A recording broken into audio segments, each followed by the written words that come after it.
Bonjour à tous. Bonjour. Alors, le son est activé, monsieur.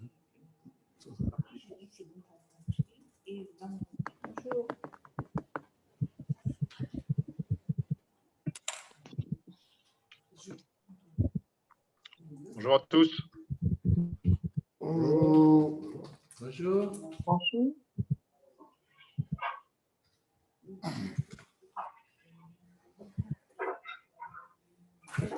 Il vit autant, je dirais.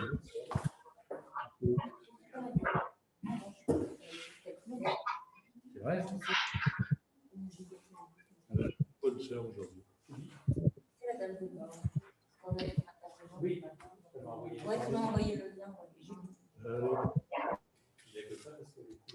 Coco.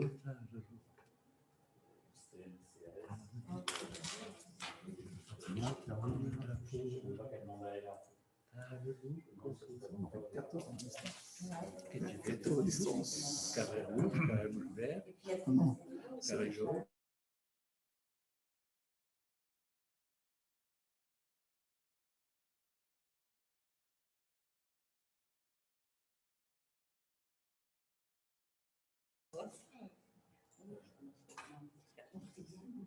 Bon, à 35, on est...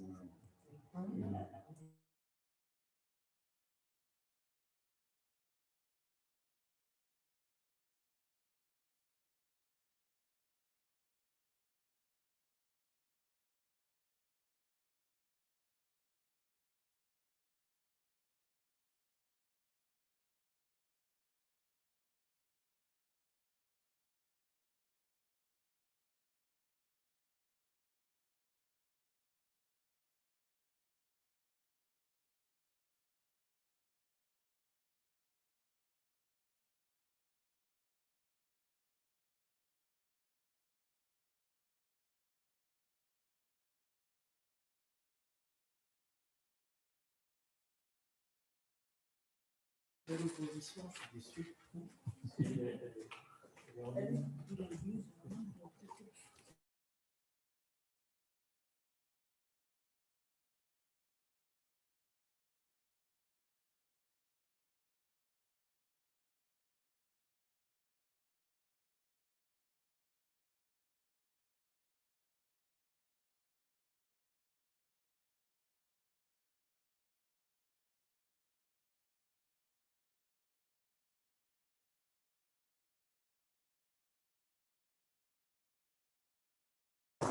Le micro est actif.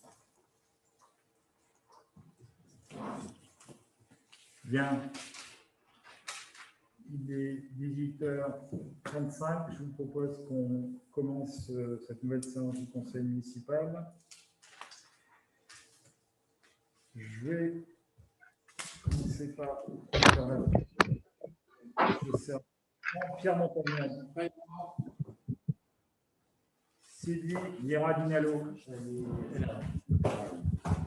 Sylvain Kimoé. Présent. Canada de Souza Nadia. Présent. Bonnefond Philippe. Présent. Raïssa. Présente. Guillochon Francis. Présent. Buisson Magali. Présente. Meillac Christian. Présent. Bonny Marie-Françoise. Présente. Toulon Véronique. Présente. Da Silva Alexandre a donné pouvoir à Chantal Debord. Chantal Debord. Ouais. Chantal est patron. Elle a donné pouvoir à Alexandre Da Silva. Ben non, j'ai Alexandre Da Silva. Chantal et Absent qui vont plus. Ah, d'accord, ça m'a fait penser. Et Alexandre Da Silva n'est pas là. Depuis le petit retard. D'accord. Depiné Karine. Karine Depiné.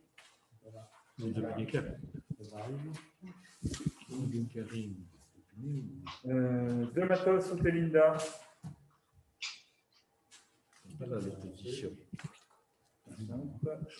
Luc Devers. Présent. Fatima El Atmani, Présente. Thierry Giraud, Présent. Jean-Patrick Grenier a donné pouvoir à Magali Buisson. Thierry Grenier, Présent. je vois que nous a rejoint Karine Dépiné. Donc c'est bon. Karine, Oui, Oui, présente. je suis là, ouais. Lionel Laplanche a donné pouvoir à Philippe Bonnefond. Lazerne Laetitia, Présente. Janine Namadou, Présente. Grégory Lépée a donné pouvoir à Catherine Pépin-Nadlière. Luc Lévy-Alvarez, Présent. Christian Lanchambon a donné pouvoir à Pierre Montagnon. Didier Martin, Présent. Sylvie Mouton, Présente. Pépin-Nadlière Catherine, Présente. Estelle Saez a donné pouvoir à Véronique Coulon. Michel Soulier et Thulie Nassima. Je devrais arriver ce que je l'ai vu tout à l'heure. Elle vient de se connecter.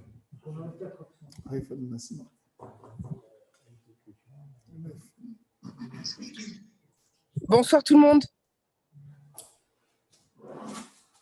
Bien, donc nous avons 4 absents. Non, 4. Très bien. Alors,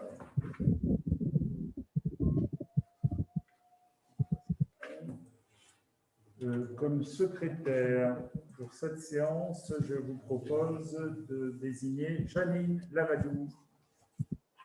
Y a-t-il des votes contre, des abstentions? Donc Janine est notre secrétaire de séance. Vous donnez maintenant lecture de l'ordre du jour. Donc dans un premier temps, je rendrai compte d'un certain nombre de décisions que j'ai prises donc, sur délégation du conseil municipal. Ensuite, on aura un chapitre finances avec en premier point l'élection d'un président de séance pour le vote du compte administratif 2020, qui sera suivi du compte administratif et du compte de gestion 2020. Un point sur la construction d'une école de musique en éléments modulaires. Donc là, en l'occurrence, il s'agira d'un avenant. Un point sur l'extension de la bibliothèque Alphonse Daudet avec une participation financière définitive entre Clermont-Auvergne Métropole et la ville de Gerzat. La décision modificative numéro 1. Un point sur les chantiers été 2021. Chapitre personnel, un point sur la modification du tableau des effectifs avec une création de poste qui vous sera proposée. Et un dernier point sur le foncier, et en l'occurrence, qui concerne l'autorisation d'implantation d'un poste de transformation ERDF sur une parcelle communale. Est-ce qu'il y aura des questions diverses? Oui. Oui, moi, Catherine Pépin-Nadlière, moi j'en ai 2. Oui. Alors, une sur le bouclier de Brennus, la sculpture, et l'autre sur la piste cyclable.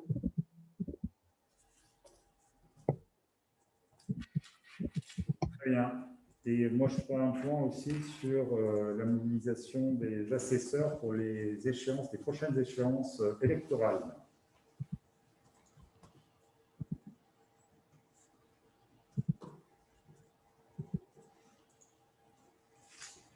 Bien, donc on commence par un point d'information. Ah oui, pardon. Merci Pierre. Donc, je vous propose d'adopter cet ordre du jour. Qui est contre? Qui s'abstient? Donc l'ordre du jour est adopté. Donc un point. Alors déjà, je vais vous faire approuver le procès-verbal du conseil municipal du 3 mai 2021. Est-ce qu'il y a des questions sur ce compte-rendu? Si pas de questions, je vous propose de l'approuver. Qui est contre? Qui s'abstient? Donc le compte-rendu du conseil municipal du 3 mai est approuvé.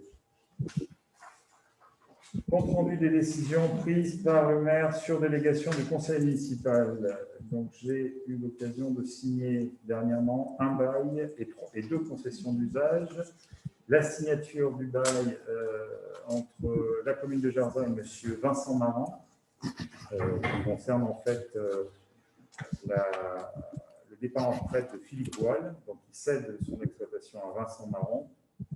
Et donc Vincent Maran souhaitait reprendre l'exploitation des terres cadastrées en lieu et place de M. Boile, donc ce qui lui a été accordé avec un effet rétroactif à compter du 1er novembre 2020 et pour une durée de 9 ans. Ensuite, il y a eu signature d'une concession d'usage temporaire entre la commune et M. Patrick Grelet, afin de pouvoir exploiter une parcelle qui est située chemin de Chanlon. Là aussi, avec un effet rétroactif à compter du 1er janvier 2021 et pour une durée de 1 an, renouvelable par tacite reconduction. Et enfin, deuxième signature de concession d'usage temporaire entre la commune et M. Thierry Semonsu, là aussi, afin de pouvoir exploiter une parcelle située au lieu de la Petite Garde, avec effet rétroactif au 1er janvier 2021 et pour une durée là aussi d'1 an, renouvelable par tacite reconduction. Voilà pour ce point d'information. Donc, nous attaquons le chapitre finances.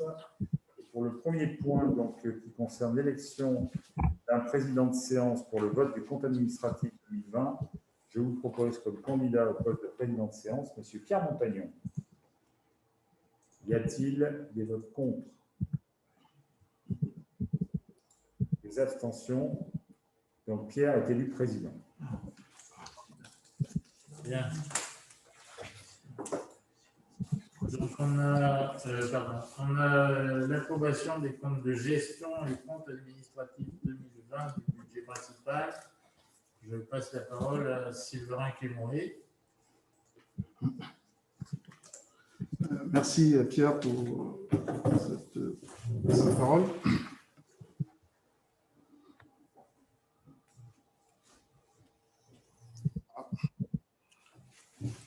Donc, approbation des comptes de gestion et comptes administratifs 2020 du budget principal.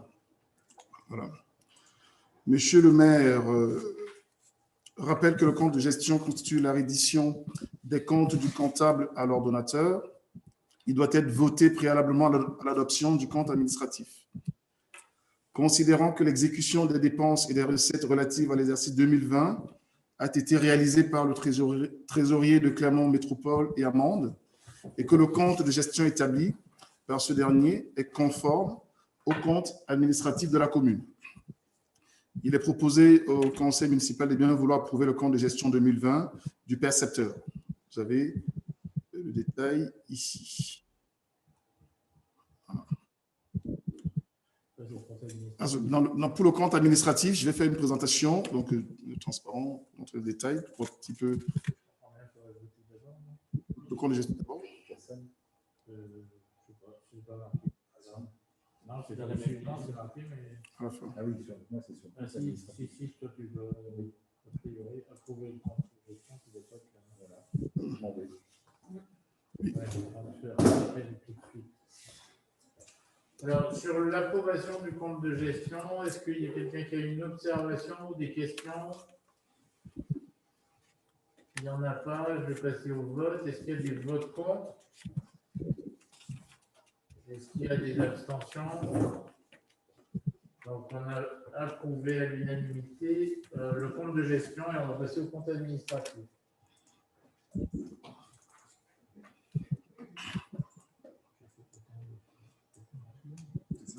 Oui, au début. Voilà. Le deuxième point concerne l'approbation du compte administratif 2020 du budget principal. Donc, prévu une note d'explication, donc un transparent, qui sera diffusé pour revenir sur les détails de ce compte administratif.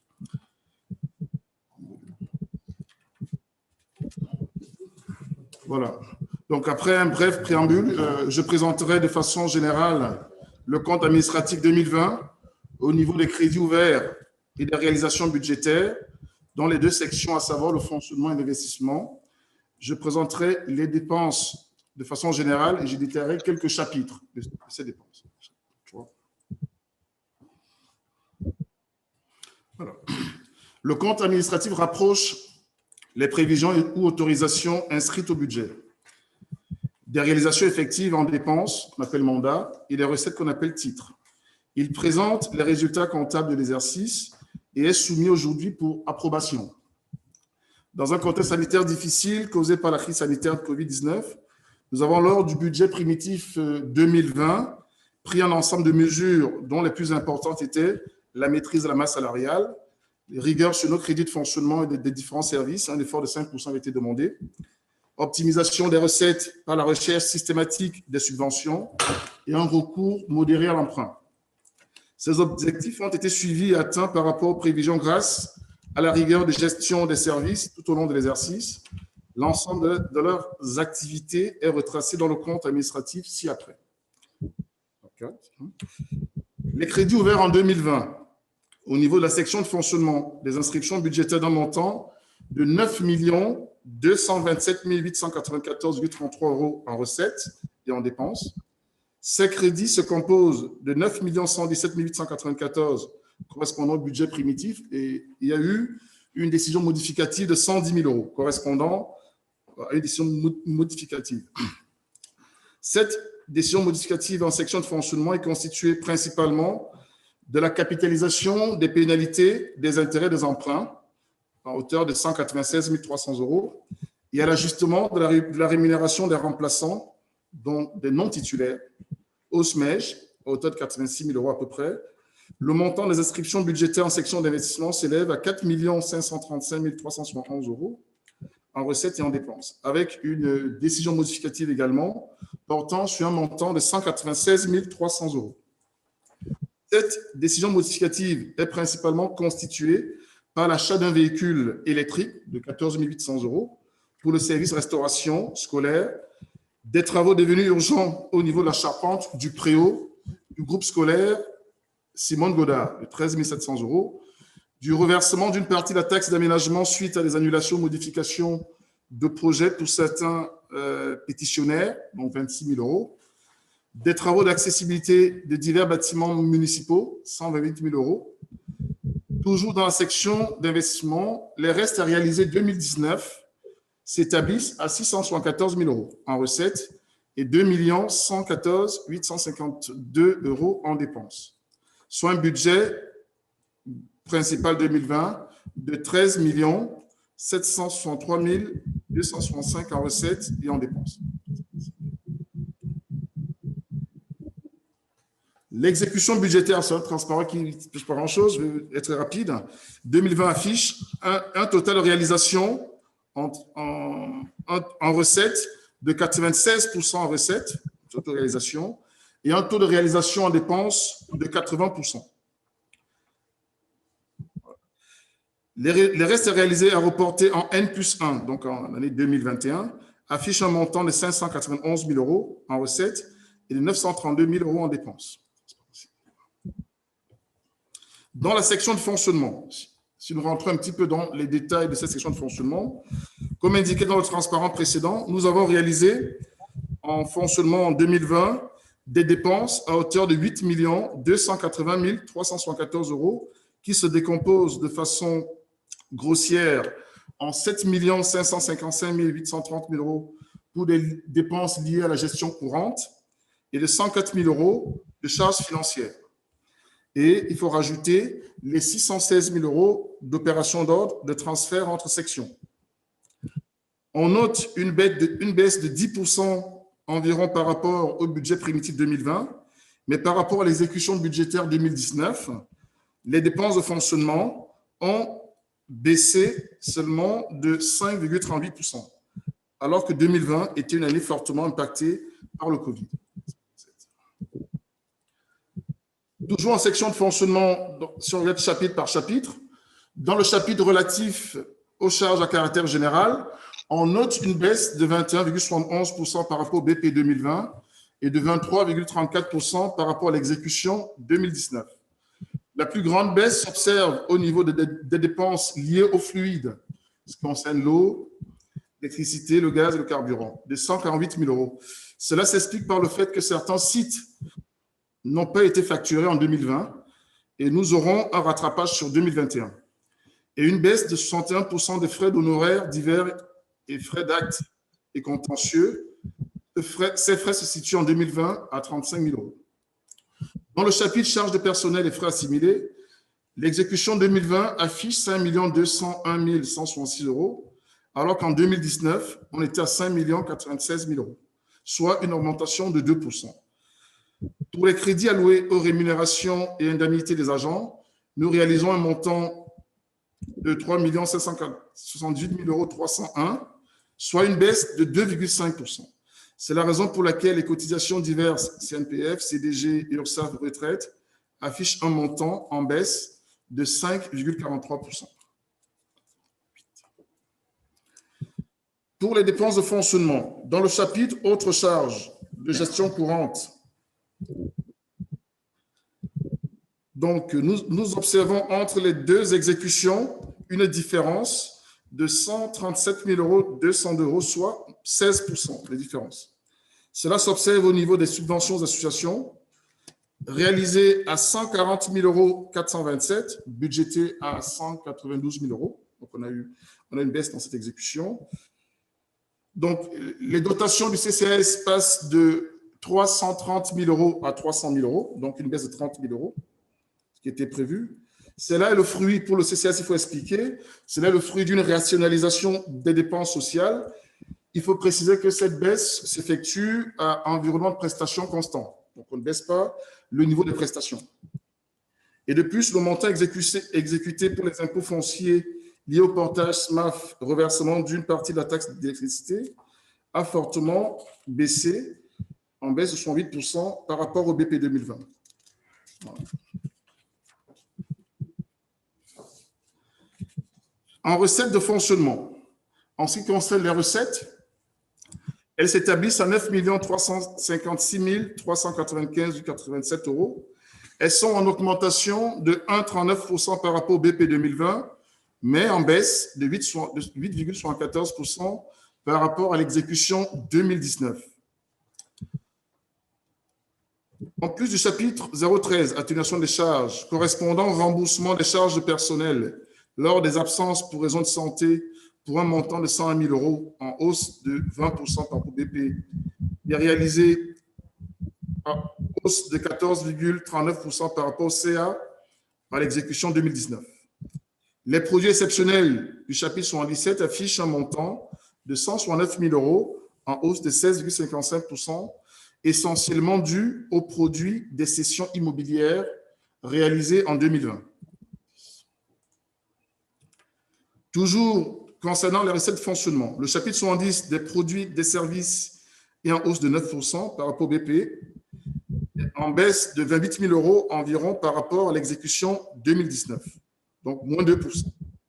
Elle concerne essentiellement les redevances et droits du service culturel et l'école de musique, qui affiche une baisse due au Covid de 18 000 €, soit 37%. Cette baisse a été compensée par une hausse de 124 000 € par rapport au BP 2020, provenant des financements de la Caisse d'allocation familiale pour les services enfants-jeunesse, qui sont versés aux crèches, cantines, ainsi de suite. Plus de la moitié des recettes de fonctionnement concernent bien évidemment le chapitre impôts et taxes, qui se situe pour l'exécution 2020 à 5 138 254,37 €, soit en hausse de 1,16% par rapport au BP, donc, et en augmentation de 70 000 € par rapport à l'exécution 2019. Au niveau de la section d'investissement, au niveau de nos dépenses, on note une exécution budgétaire 2020 au niveau des dépenses d'investissement de 2 856 485 €, soit une baisse de 37% par rapport au BP. Si on compare par rapport à l'exécution 2019, le montant est en augmentation de 17,98% par rapport à 2020. Pourtant, une année fortement impactée par le Covid. Les dépenses d'investissement par chapitre. Si nous analysons quelques chapitres, Le chapitre 23, immobilisation en cours. Le montant des bâtiments divers s'élève à 1 178 601 et contient de façon non exhaustive la construction de l'école de musique pour un montant de 715 000 € environ, la toiture du préau de l'école Simone Godard pour près 14 000 €, les travaux d'accessibilité sur divers bâtiments d'un montant de 53 000 €, les travaux de réaménagement de réfection de la maison paroissiale, 108 000 € et surtout les travaux de réaménagement de la tour Sapi et de ses abords à hauteur de 243 000 € environ. Sans oublier les travaux d'extension de la médiathèque avec la CAM pour un montant qui nous a été refacturé à 100 000 € en plus en 2020. Donc, par rapport à l'ADM, par rapport au BP 2020, on a prévu la somme de 2 207 787 €. On n'a pas pu réaliser 42%. On n'a pas pu réaliser 42% de cette somme, bien sûr, à cause de la situation Covid. En dépenses d'investissement, dans le chapitre 21 des immobilisations corporelles, réalisées à hauteur de 587 000 € à peu près, on note une baisse de 42% par rapport au BP. Les travaux terminés dans l'année s'élèvent à 337 000 € à peu près. Ils concernent l'aménagement du gymnase Fustier, 31 000 €. Les travaux au galion, portes, fenêtres, volets roulants, 42 000 €. La pose des stores dans les écoles, 10 000 € à peu près. Le câblage des réseaux informatiques dans les écoles et la cantine, 7 000 €. Le remplacement des réseaux de chauffage du groupe scolaire Jean Jaurès, 22 000 €. La mise en place d'un système de vidéoprotection, 215 000 €, etc. Les autres immobilisations corporelles d'un montant de 68 000 € concernent le radar pédagogique, 2 000 € à peu près, le matériel de transport, véhicule pour cantine, équipement, police municipale, 15 000 €, les matériels pour le service de restauration, machines mises sous vide, à 42 000 €, le panneau d'affichage, à 10 000 €. Par rapport à l'exécution 2019 de ce chapitre, qui se situe à 741 000 €, le compte administratif 2020 montre une baisse de près de 20%.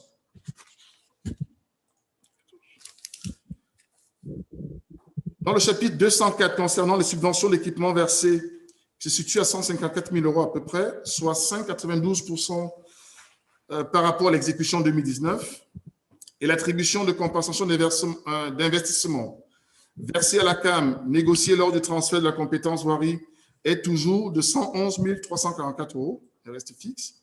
Et le chapitre 16, relatif aux emprunts et à la dette, affiche un montant de 497 879 €, soit une baisse de 13% par rapport au BP 2020 et surtout, ça il faut le signaler, une baisse de 15,47%, donc une économie de 90 000 € par rapport à l'exécution 2019. Donc, notre charge de dette a baissé, fruit de la renégociation et du reprofilage de nos emprunts.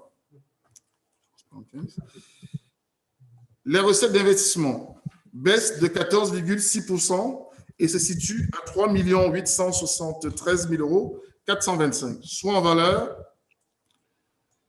soit par rapport au BP 2020, 666 946 €. Si on compare la réalisation 2020 avec celle de 2019 au niveau des recettes d'investissement, on passe de 2,5 millions à 3,8 millions, soit une augmentation de 33%. Cela est essentiellement dû aux emprunts contractés d'un montant de 1 220 000 €, vous vous souvenez, sur l'exercice 2020, et aux excédents de fonctionnement capitalisés de 1 273 563,95 €. Si on analyse les recettes d'investissement par chapitre, le chapitre 13, subventions d'investissement, s'élève à 332 017 €. Pour le réaménagement de la tour Sapi et ses apports, l'État nous a soutenus à hauteur de 24 000 €. La région nous a versé 31 000 €. Pour la construction de l'école de musique, l'État nous a soutenus à hauteur de 45 000 € et le département a subventionné à hauteur de 54 000 €. Sur les travaux d'accessibilité sur divers bâtiments, l'État nous a soutenus à hauteur de 60 000 € à peu près. Et sur les travaux de réaménagement et de réfection de la maison paroissiale, l'État a donné, via via la subvention préfectorale, 18 790 €. Et pour la mise en place du système de vidéoprotection, 9 000 €. Sur le chapitre 10, dotation et fonds divers et réserves, réalisé à 1 387 000 €, essentiellement composé des réserves inscrites au compte 1068, excédent de fonctionnement capitalisé, constitué par la part des résultats excédentaires de la section de fonctionnement, qui a été affectée par le conseil municipal au financement de la section d'investissement. En conclusion, sur les aspects budgétaires, la section d'investissement présente un solde brut de 1 016 939 €, obtenu en faisant la différence que vous avez devant les yeux. Et à la clôture de l'exercice, les restes à réaliser en investissement se situent à moins 341 000, car plus de dépenses que de recettes ont été reportées. On obtient alors un solde d'exécution nette en investissement de plus 675 319 €. La section de fonctionnement présente un solde d'exécution nette de 1 076 021,43 €. Le résultat net de clôture est de 1 751 340,69 €. Donc, pour l'exercice 2020, qu'est-ce qu'on retient? Une année 2020 fortement marquée par la crise du Covid, un taux de réalisation en recettes de 96% et en dépenses de 80,92%. En 2020, nous avons contracté un emprunt de 1 220 000 € dans le cadre d'un vaste projet de renégociation et de reprofilage de nos emprunts, ce qui a permis, in fine, de faire baisser le capital remboursé en dépenses d'investissement et les intérêts des emprunts payés en dépenses de fonctionnement. Comme présenté lors de la séance de janvier consacrée à la présentation du rapport d'orientation budgétaire, notre capacité de désendettement, qui est le rapport du capital sur l'épargne brute, a baissé en 2020 de 13,8 à 5,56 années. Donc, nous sommes engagés dans une trajectoire de désendettement pour dégager des marges de manœuvre budgétaires pour financer nos projets structurants. Et une autre piste engagée pour se doter des marges de manœuvre a été de demander à nos services de présenter un budget en baisse de 5% sur les dépenses de fonctionnement. L'exécution budgétaire 2020 montre une baisse réalisée de 5,38% par rapport à l'exécution 2019. Bien qu'il soit difficile de discerner dans cette baisse la part à attribuer aux réels efforts des services et la part attribuée à la crise Covid, il a été décidé d'introduire dans la réflexion du complément indemnitaire annuel à verser aux agents une partie des économies réalisées par les services. Voilà. Donc, il est proposé. Voilà. Donc, il est proposé au Conseil municipal de bien vouloir approuver le compte administratif 2020 du budget principal, confirmer l'affectation des résultats 2020 qui valide la reprise anticipée des résultats délibérés le 8 mars 2021. Merci Sylvain pour toutes ces explications. Et donc, est-ce qu'il y a quelqu'un qui a des interrogations, qui demande la parole? 140 000. Il n'y a personne. Et si personne ne demande... Pierre, oui. Pierre, Luc Lévy-Alvarez, si personne ne prend la parole, Oui, vas-y. pour l'intervention, si c'est possible. Bien sûr, c'est toujours possible. Alors, tout d'abord, une réflexion sur la forme. Monsieur Kemoe nous a fait souvent des comparaisons entre le compte administratif, c'est-à-dire les dépenses réellement effectuées au cours de l'année 2020, et le budget primitif, et a évoqué les baisses, si je reprends ces termes, les baisses constatées sur un certain nombre de postes entre le compte administratif et le budget primitif. On ne peut évoquer de baisse que quand on compare des choses comparables. Or, le budget est un acte de prévision, le compte administratif est un acte de réalisation, ce sont deux choses complètement différentes. Tout au plus, ces baisses, si je reprends le terme de Sylvain, peuvent être interprétées comme une sous-réalisation des prévisions. mais en aucun cas une baisse au sens normal du terme. Par contre, dans les comparaisons qu'il a fait entre les deux comptes administratifs, celui de 2019 et 2020, là, on peut parler de baisse ou de hausse selon l'évolution des crédits. Donc, en ce qui me concerne, je considère que la comparaison avec le budget primitif n'est pas pertinente en termes de baisse. Par contre, elle est intéressante à analyser en termes de réalisation ou pas. Tu remarqueras que, excuse-moi de te répondre, tu remarqueras que si la présentation physique sur le papier était avec le budget primitif, c'est bien la raison pour laquelle Sylverin a pris la précaution à chaque fois de comparer au compte administratif.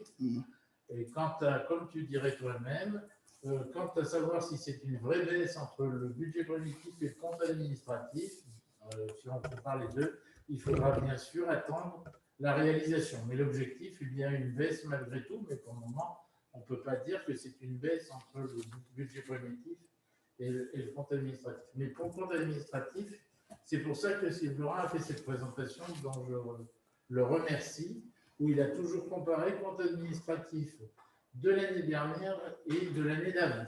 Tout à fait.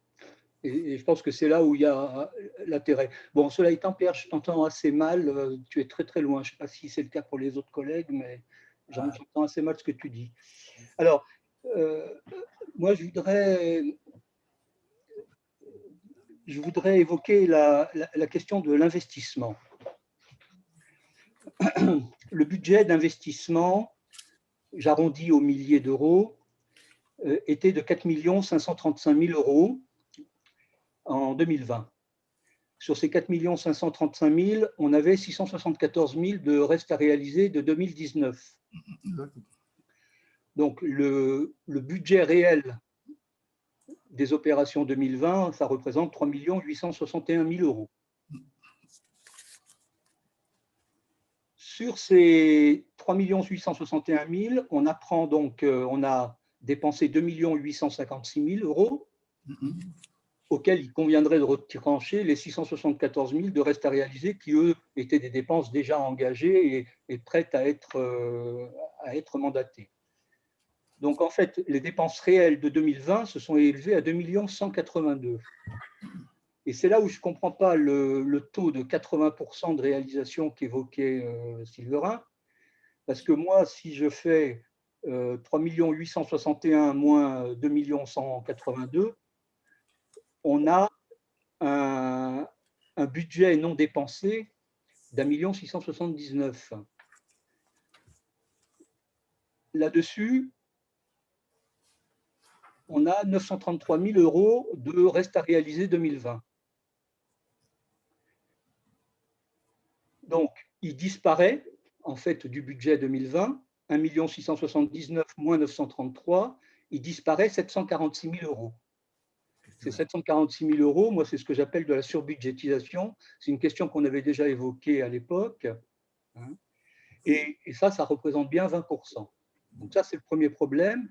Et j'en profite pour rappeler que pour éviter ce genre de problème, seul un passage en comptabilité d'APCP pourra éviter ce genre de choses. Mais surtout, je ne vois pas où est le taux de réalisation de 80%. Ça, c'est le premier point. Moi, j'ai calculé plutôt 63% de réalisation. Quand on regarde les comptes 23, où on a dépensé 1 280 000 sur 2 208 000 budgétés, on est à 58% de réalisation. Compte 23, je le rappelle, c'est les investissements sur plusieurs années, les gros investissements, genre construction, maison, etc. Et puis sur les dépenses annuelles, donc le compte 21, donc celles qui sont censées se réaliser dans l'année complètement, on est à 597 000 sur 1 044 000. Et donc ça nous fait 57% de réalisation. Donc sur ces deux comptes qui sont les comptes fondamentaux de la section d'investissement, on est à moins de 60%. Et ça, je pense que ça doit nous interroger sur notre capacité à budgéter d'une part correctement les dépenses et avoir un budget sincère, et d'autre part, à voir pourquoi ces dépenses n'ont pas pu être réalisées en temps utile. On évoque un recours à l'emprunt modéré. on a emprunté cette année, enfin en 2020, pardon, 1 220 000 euros. En 2019, rien n'avait été emprunté. Ces 1 220 000 euros, il faut les comparer d'une part aux 400, alors je n'ai pas le chiffre exact, ça doit être 497 000, sauf erreur de ma part, euros de remboursement de capital d'emprunt pendant le même temps. 497 000, je crois qu'on a remboursé en capital en 2020. Mais surtout, il faut le comparer, c'est 1 220 000 euros aux dépenses de l'année. Et donc, ça, c'est les 2 182 000 que je évoquais tout à l'heure. Et donc, ça veut dire que le recours à l'emprunt, c'est plus de 56% de nos dépenses d'investissement. Donc, ce n'est pas un taux catastrophique par rapport à d'autres collectivités, mais ce n'est pas non plus un taux excellent. Et donc, là aussi, il faut s'interroger sur le recours aux subventions et le recouvrement de FCTVA qui peuvent permettre de financer cet investissement. Ensuite, Sylvain a fait une analyse que je partage en grande partie sur la section de fonctionnement. L'année 2020 a été frappée par cette crise sanitaire qui rend difficilement lisibles les évolutions respectives. Quand on regarde les charges de personnel, on se rend compte qu'on a augmenté de 2%, donc, qui est un taux normal. Donc l'effet Covid a été nul, on va dire, sur les charges de personnel. Par contre, au niveau des charges générales, les charges de chapitre 11, on est en diminution de 24% par rapport au compte administratif 2019. Et Sylvain nous a expliqué les raisons de cette diminution.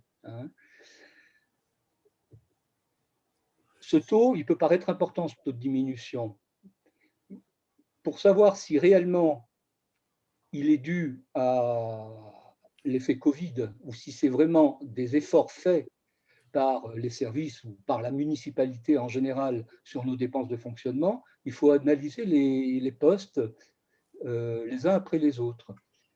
Et moi, j'ai regardé l'essentiel des économies effectuées et en fait, on se rend compte que c'est sur les fêtes et cérémonies, sur les déplacements, sur les subventions, ça on en a déjà parlé, et sur un certain nombre de postes qui sont essentiellement liés au Covid. Donc moi, j'attends qu'on fasse une analyse un petit peu plus fine de cette section de fonctionnement pour voir si effectivement les efforts d'économie réalisés par les services et la municipalité en général ont réellement porté leurs fruits. Il y a un autre poste de dépense qui a fortement baissé, et moi je m'en réjouis, mais est-ce que ce n'est pas quelque chose de purement conjoncturel? C'est sur les fluides, eau et électricité. Et là aussi, je pense qu'il y aurait des explications à fournir parce que les diminutions ont été importantes et ça veut dire qu'on va dans le bon sens. Mais est-ce que ce n'est pas un effet purement conjoncturel parce que, par exemple, on aurait payé un peu plus de 12 mois en 2019? Ça reste à analyser. Donc, pour conclure, moi, je crois qu'on peut se féliciter d'avoir traversé cette crise sans trop de dommages, mais j'attire l'attention de l'ensemble des collègues sur le fait que les excédents apparents qui apparaissent et qui sont réels, attention, masquent mal le fait que, d'une part, au niveau des investissements, on n'a pas été aussi rapide et surtout aussi conforme à ce qu'on avait budgété, et donc il reste encore beaucoup à faire. Il y a 700 000 euros qui disparaissent entre le budget et le compte administratif avec les restes à réaliser 2020. Donc ça veut dire qu'on avait surbudgété 700 000 euros d'investissement quelque part. Et on sait plus ou moins comment les choses avaient été faites à l'époque. On en avait parlé, je m'en souviens, en réunion de Majo.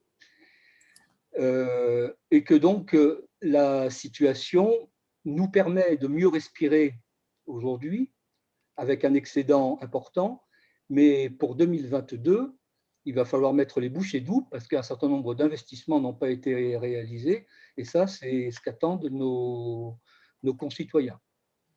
Merci de votre attention. Bien, eh bien, écoute, merci de ton intervention, un peu longue, mais tu m'entends là? Vous m'entendez? Personne n'entend. On t'entend, mais très très loin, Pierre.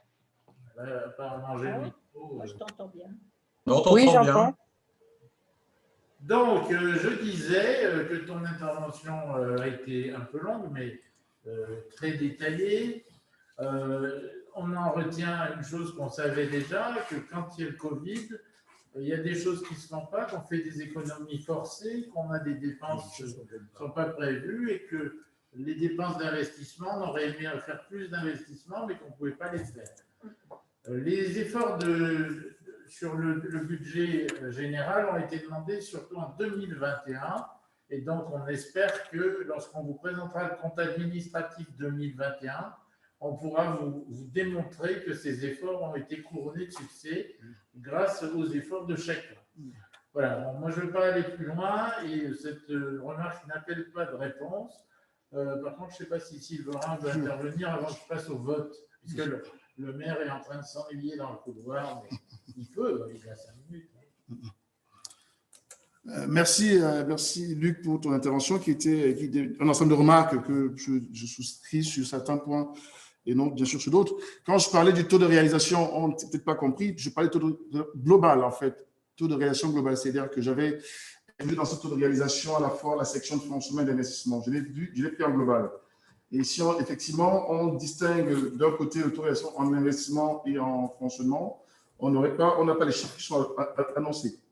Par rapport à la baisse des fluides, j'ai expliqué dans ce exposé que tous les sites n'avaient pas été visités en 2020, qu'on aura un rattrapage en 2021 sur les fluides.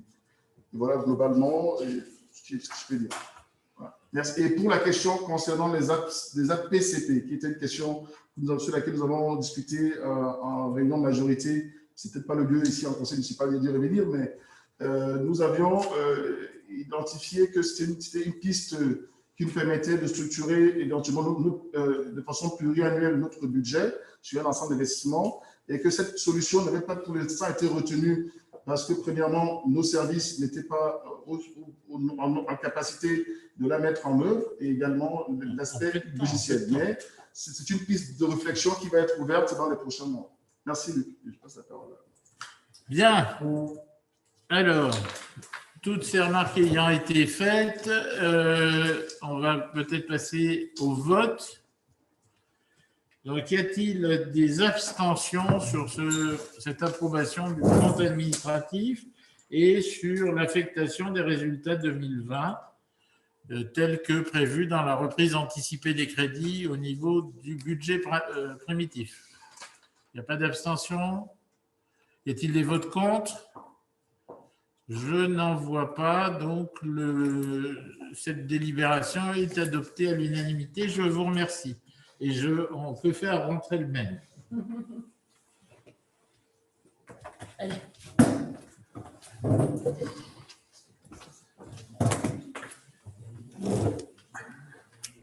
Bon, alors il est adopté. Hein,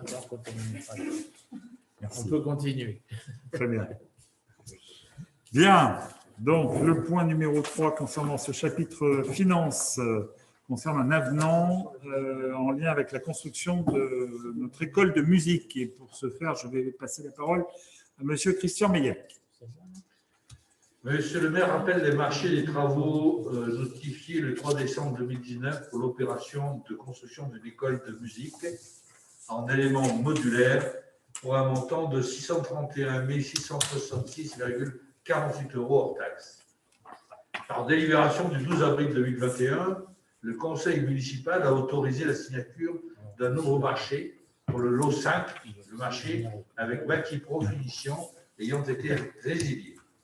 Le montant total des marchés signés pour la construction de l'école de musique s'élève donc à 686 583,42 € hors taxes.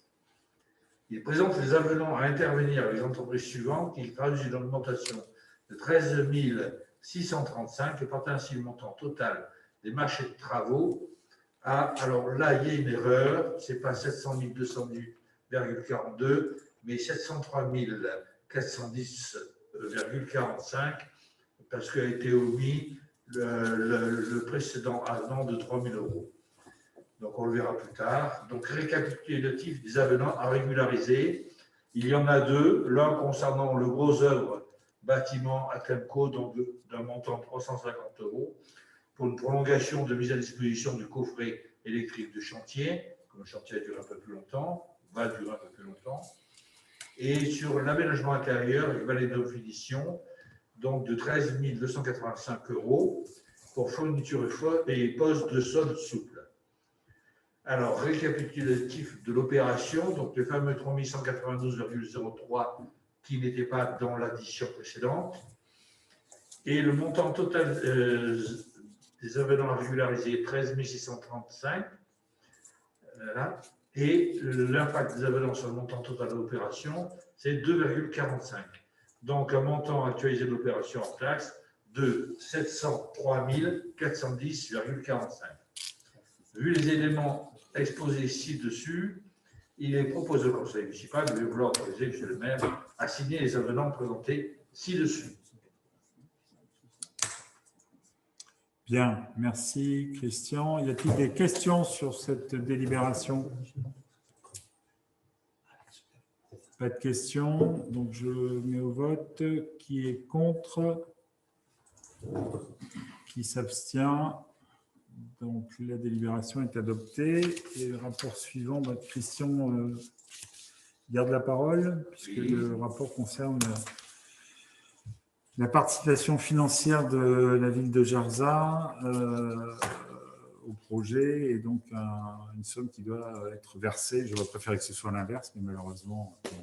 Oui, mais ça concerne, parce que dans les travaux après la médiathèque, on a inclus, ça a été inclus en 2013, effectivement, de faire toute l'isolation, de faire un bâtiment qui soit uniforme. Et effectivement, il y avait un coût.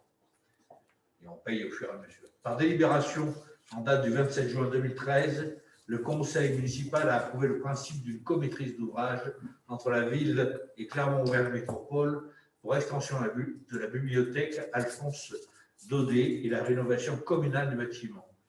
Il a désigné Clermont Communauté comme maître d'ouvrage sur cette opération et la convention de comaîtrise d'ouvrage a été signée entre les deux parties le 26 juillet 2013. Conformément à l'article 7.1, principe de financement de cette convention, un avenant a été signé le 14 mars 2018 après la notification des marchés pour préciser les montants pris en compte pour la répartition des coûts entre les deux maîtres d'ouvrage. Concernant les dépenses communes, cet avenant prévoit les honoraires de maître d'œuvre et assimilés, contrôle technique, coordination SPS, conducteur d'opération, forment un forfait de dépenses communes et seront répartis en tenant compte du montant respectif des travaux de chaque partie, et ce, conformément à la convention initiale. La quote-part de la commune de Jarza est fixée à 19,5% et celle de Clermont-Auvergne Métropole à 80,5%. Le fonds de concours sera appeleur d'une fois à la réception des ouvrages, déduction faite du fonds de compensation de la TVA, FCTVA perçue. En son article 7.1, principe de financement, la convention de comaîtrise d'ouvrage précise également qu'une régularisation en fin d'opération sera effectuée par rapport aux coûts globaux et définitifs afin d'ajuster à la marge la part respective de chaque maître d'ouvrage. L'opération étant achevée, c'est en ce sens que la présente délibération est proposée au conseil municipal avec les montants définitifs de chaque maître d'ouvrage dans le tableau ci-dessous. Vu la longueur du tableau, je vais peut-être vous dispenser, poser les questions si vous voulez, peut-être dispenser de la lecture.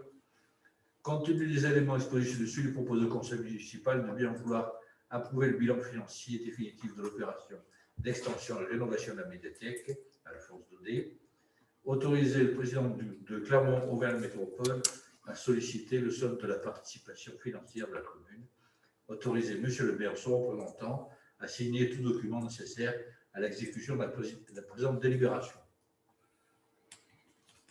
Bien, merci Christian. Simplement rappeler que le montant du solde à percevoir s'élève donc à 134 999,49 €. Y a-t-il des questions sur ce rapport? Pas de questions. Je propose de le voter. Qui est contre?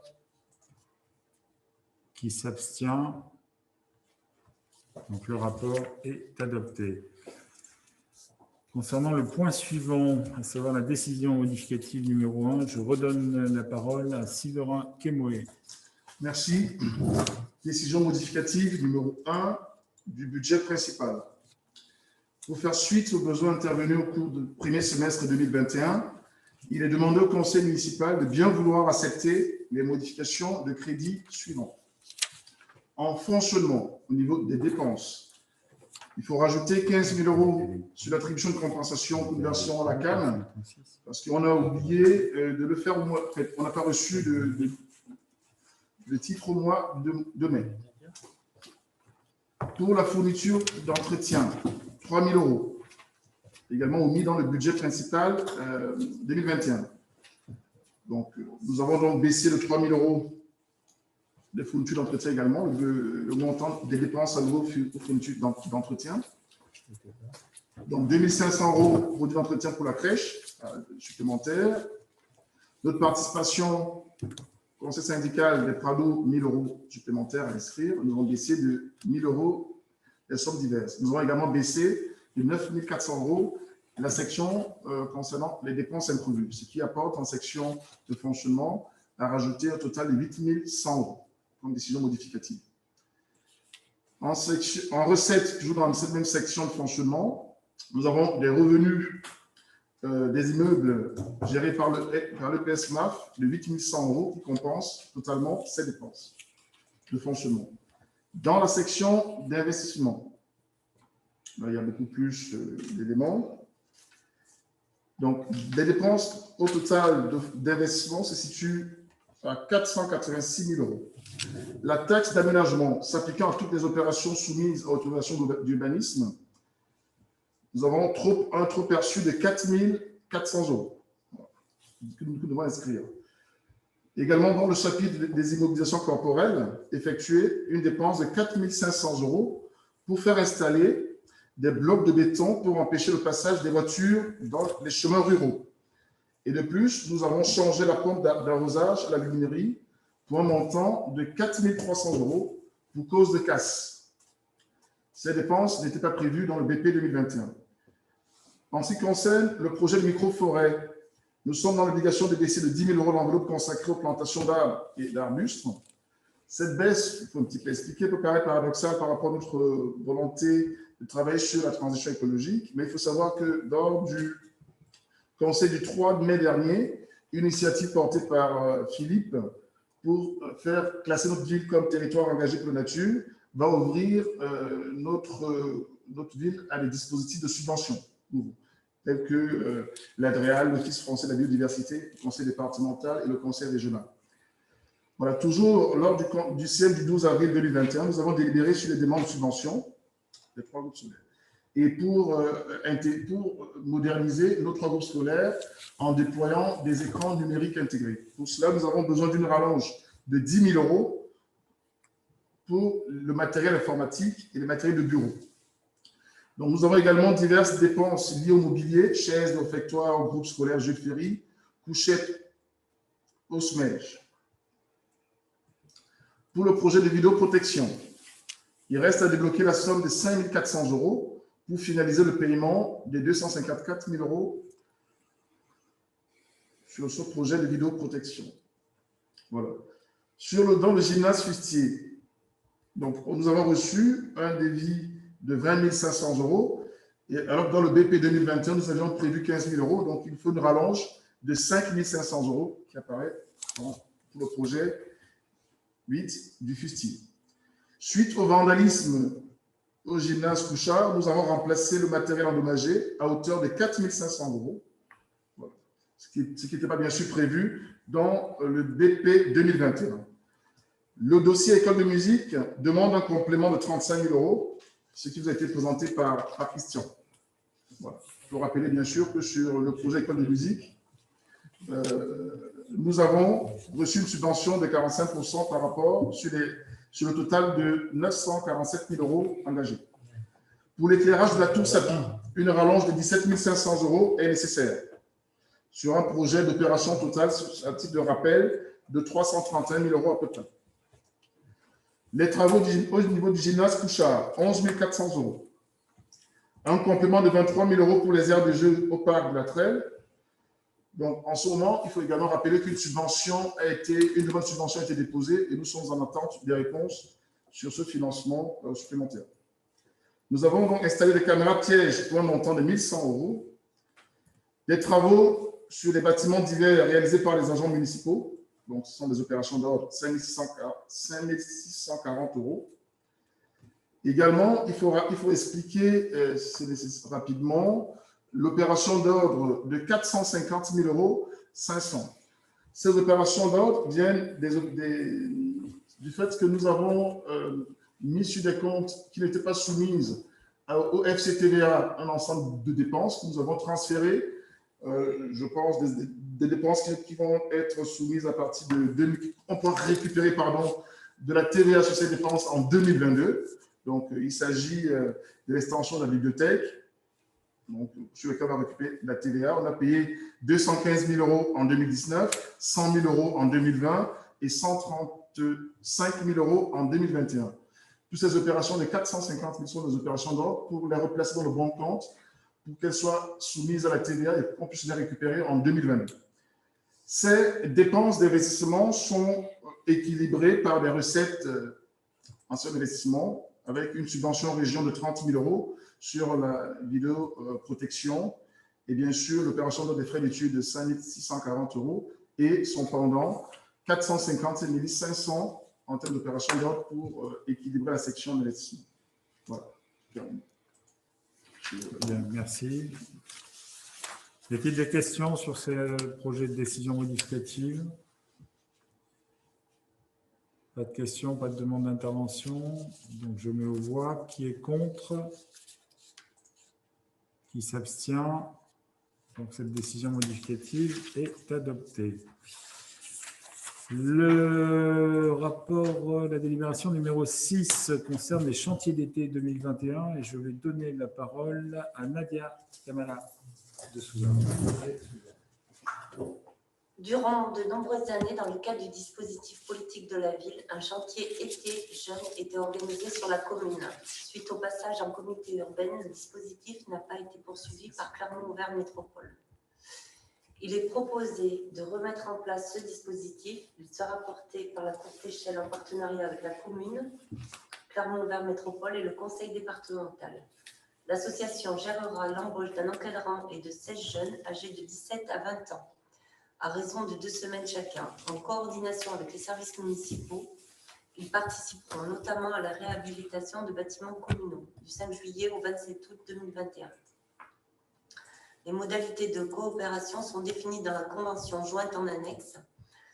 Donc, il est demandé au conseil municipal d'émettre un avis favorable sur la réactivation du dispositif, de valider la participation financière de la commune à hauteur de 13 000 € et d'autoriser monsieur le maire à signer la convention avec la courte échelle. Je ne relis pas la convention. Merci Nadia. La convention a été envoyée, tout le monde l'a lu. Voilà. Y a-t-il des questions sur ce projet de délibération? Est-ce que l'on pourrait rajouter les adresses des parties dans la convention? Oui. Ok. C'est tout. Y a-t-il d'autres remarques sur ce projet de délibération? Si pas d'autres remarques, je vous propose d'adopter cette délibération. Qui est contre? Qui s'abstient? Donc la délibération est adoptée et nous aurons donc le plaisir d'avoir de nouveau des chantiers jeunes cet été, ce qui est une excellente nouvelle. Merci Nadia. Alors, un point ensuite concernant le personnel, en l'occurrence la délibération, projet de délibération numéro 7 sur une modification du tableau des effectifs avec une création de poste. C'est Pierre. Alors, modification du tableau des effectifs, création de poste. Le contrat à durée déterminée d'un agent employé au service emploi et relais info jeunes arrive à échéance le 30 juin 2021. Contractuel au sein du service depuis janvier 2018, cet agent occupe le poste d'agent administratif chargé de l'accueil et de l'accompagnement social et professionnel. Afin de pérenniser sa situation, il convient de procéder à son embauche sur un poste vacant au tableau des effectifs. Il est proposé la modification suivante au tableau des effectifs à compter du 1er juillet 2021.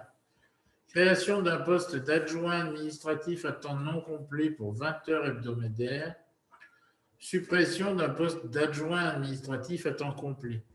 À titre indicatif, cette nomination présentera un impact financier de 120 €. Merci Pierre. Y a-t-il des questions sur cette délibération? Pas de questions. Donc je mets Juste une précision, il s'agit de 120 € par an? Par mois, par jour. Par mois? Par mois. OK. D'autres questions? Pas d'autres questions. Je me vois qui est contre, qui s'abstient. Abstention. Donc le rapport est adopté. Nous en arrivons à au dernier projet de délibération avant d'attaquer le chapitre questions diverses. Et donc, concerne l'autorisation d'implantation d'un poste de transformation ERDF sur une parcelle communale. Et je donne la parole à Philippe Bonnefond ou Karine. Oui. Alors, Monsieur le maire informe qu'il a autorisé par convention de servitude en date du 3 mars 2021. Vous m'entendez? Très bien. Oui. ERDF a implanté un poste de transformation sur la parcelle, lieu-dit Champ de Loche, cadastré AC36, moyennant une indemnité de 448 €. Cette autorisation sera transcrite par acte authentique de l'étude de maître Sourdille Renaud, notaire à Montluçon, et nécessite une délibération du conseil municipal pour mener à bien ce dossier. Il est demandé au conseil municipal de bien vouloir accepter la mise à disposition de cette parcelle, accepter les modalités de paiement exposées ci-dessus, autoriser monsieur le maire ou toute autre personne en ayant délégation à signer l'acte authentique et tous les documents s'y rapportant. Et juste après, vous avez le plan cadastral. Voilà. Merci, Karine. Y a-t-il des questions sur ce projet de délibération? Pas de questions, je vous propose de le voter. Qui est contre? Qui s'abstient? Pas d'abstention, donc la délibération est adoptée. Nous en avons fini avec l'ordre du jour. Nous allons maintenant passer aux questions diverses. Donc on avait 2 questions. Le bouclier de Brennus. Le bouclier de Brennus. Je redonne la parole à Mme Pépin-Nobière. Les pistes citées. Oui, bon, moi j'avais la question sur le bouclier de Brennus qui a été enlevé et qui devait être redoré. Donc, vous avez dû recevoir un devis Thierry Courtadon, mais il n'a pas reçu de réponse. Oui, alors je suis obligé de prendre la parole parce que Serge Pichot n'est pas au courant de ce dossier. Magali, je ne sais pas si vous connaissez.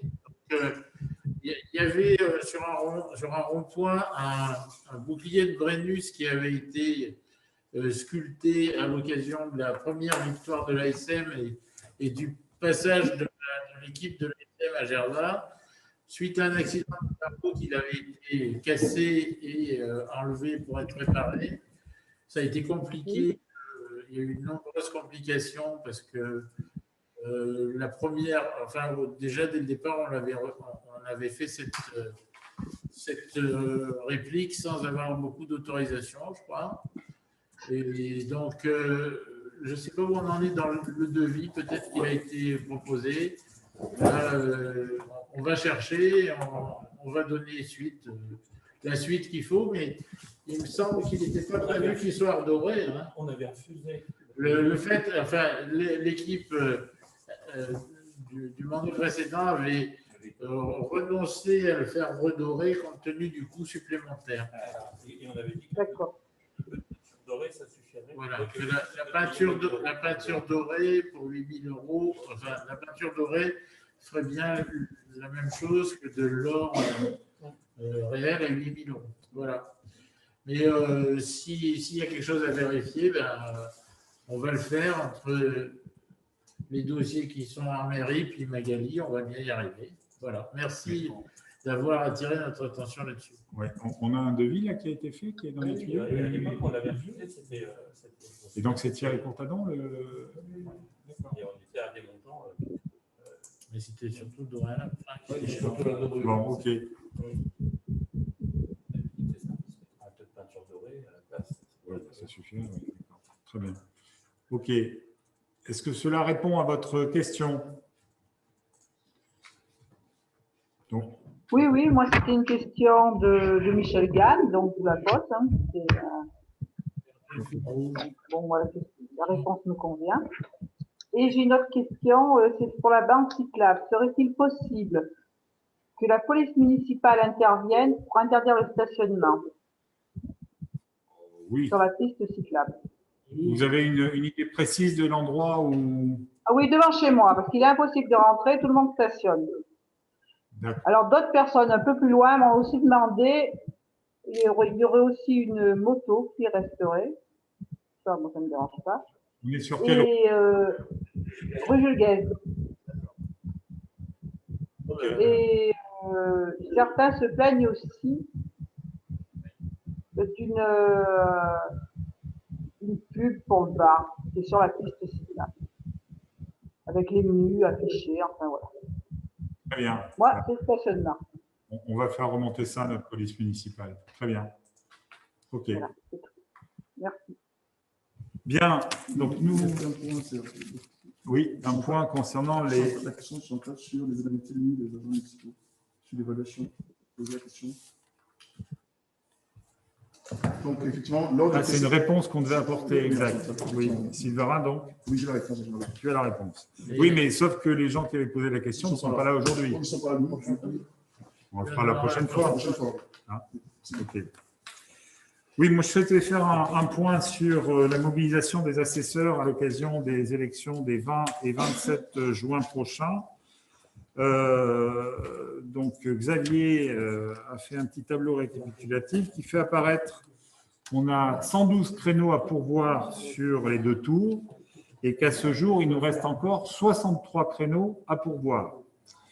Donc, Xavier a également fait un récapitulatif de tous les élus du conseil municipal, de la mobilisation de tous les élus du conseil municipal.